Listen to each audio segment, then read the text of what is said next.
Hello everyone, welcome to the Dream studies.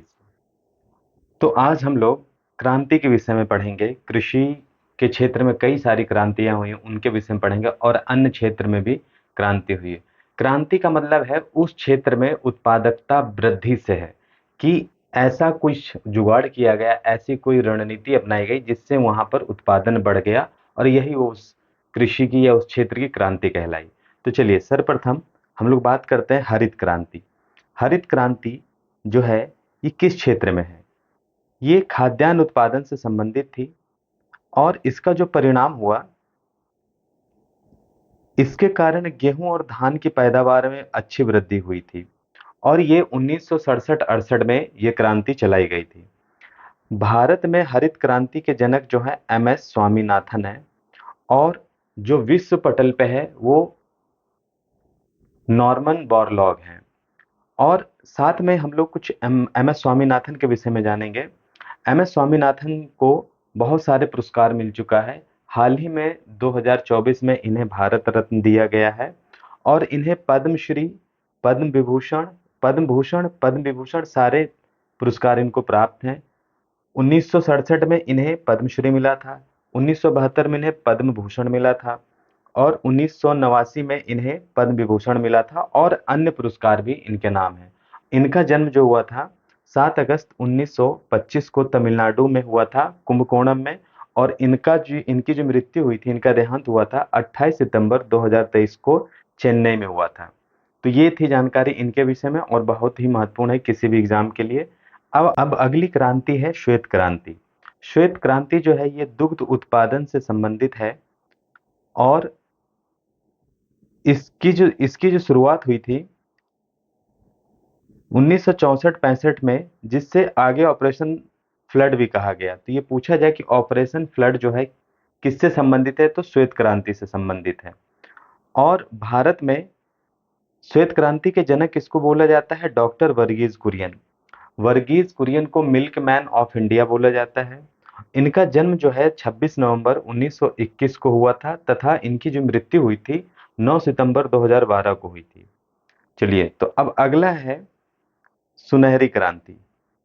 सुनहरी क्रांति जो है इसका संबंध बागवानी उत्पादन में वृद्धि से है, जिसमें फल, विशेषकर सेब उत्पादन, इसे शहद उत्पादन से भी जोड़ा जाता है।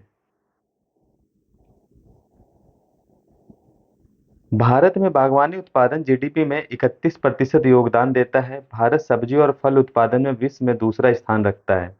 भारत में स्वर्णिम क्रांति के जनक है निरपख तुनेज। नेक्स्ट नेक्स्ट है नीली क्रांति। नीली क्रांति जो है मत्स्य उत्पादन में वृद्धि के लिए चलाई गई थी, और 2013-14 में भारत में 95.8 लाख टन मछली का उत्पादन हुआ था। भारत विश्व का दूसरा सबसे बड़ा मछली उत्पादक देश बन गया है। भारत में नीली क्रांति के जो जनक है अरुण कृष्णम है। नेक्स्ट नेक्स्ट है गुलाबी क्रांति। गुलाबी क्रांति का जो क्षेत्र है यह प्याज और झींगा मछली के उत्पादन से संबंधित है।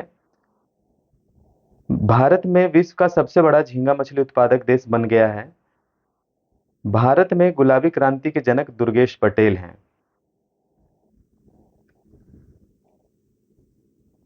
अगली क्रांति है सदाबहार क्रांति। इसका उद्देश्य देश की मिट्टी को उन्नत बनाना, किसानों को लोन दिलाना, रेन वाटर हार्वेस्टिंग एवं कृषि शोध का बढ़ाना। इसमें इसके माध्यम से देश को पूरी तरह खाद्यान्न में निर्भर बनाना है। भारत में सदाबहार क्रांति के जनक सुश्री स्वामीनाथन हैं।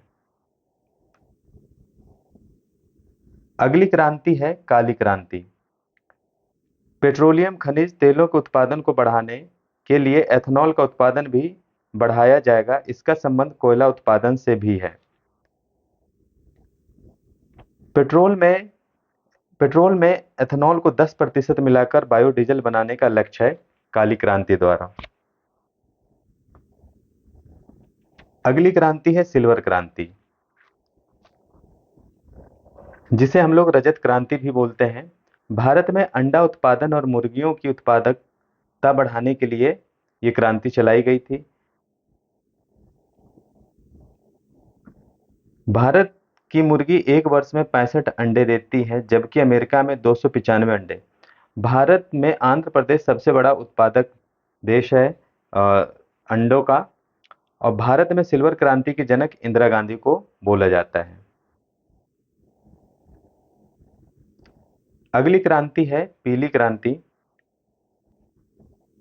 खाद्य तेलों और तिलहन फसलों के उत्पादन को बढ़ाने के लिए है। भारत तिलहन उत्पादन में आत्मनिर्भर बन गया है। भारत में पीली क्रांति के जनक सैम पित्रोदा हैं। अगली क्रांति है इंद्रधनुषी क्रांति। इसमें हरित, पीली, नीली, लाल, गुलाबी, भूरी, धूसर अन्य सभी क्रांतियों को साथ लेकर चलने का लक्ष्य है। जुलाई 2000 में नई कृषि नीति को लागू किया गया, इसी को इंद्रधनुषी क्रांति कहा गया है। तो ये थी हमारी कुछ महत्वपूर्ण क्रांतियां। अब चलते हैं हम लोग इसी क्रम में शॉर्ट में सभी क्रांतियों को हम लोग शॉर्ट में सभी क्रांतियों को जानेंगे, और जो छूट गई हैं वो सारी क्रांतियां इनमें हैं। विभिन्न क्रांति एवं संबंधित क्षेत्र। हरित क्रांति ग्रीन रेवोल्यूशन कृषि उत्पादन से है। श्वेत क्रांति व्हाइट रेवोल्यूशन दुग्ध उत्पादन से है। नीली क्रांति ब्लू रेवोल्यूशन मत्स्य उत्पादन से है। गुलाबी क्रांति पिंक रेवोल्यूशन झींगा मछली उत्पादन से संबंधित है। पीली क्रांति येलो रेवोल्यूशन सूर्यमुखी व अन्य तिलहनों के उत्पादन से है। लाल क्रांति रेड रेवोल्यूशन मांस टमाटर उत्पादन से संबंधित है।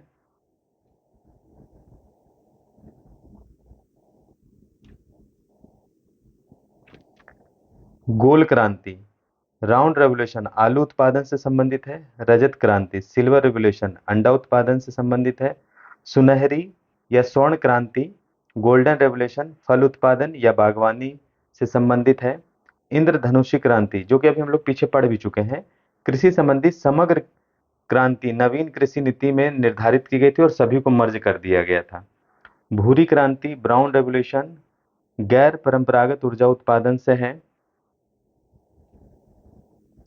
कृष्ण क्रांति ब्लैक रेवोल्यूशन खनिज तेल के क्षेत्र में आत्मनिर्भरता हेतु है।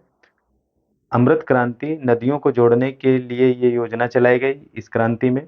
संपर्क क्रांति लंबी दूरी का रेल संपर्क स्थापित करना इसका लक्ष्य था। आप लोग कई सारी गाड़ी हम जाते होंगे तो संपर्क क्रांति जन क्रांति बहुत सारी क्रांति वाली ट्रेन चली हैं इन्हीं क्रांति के तहत।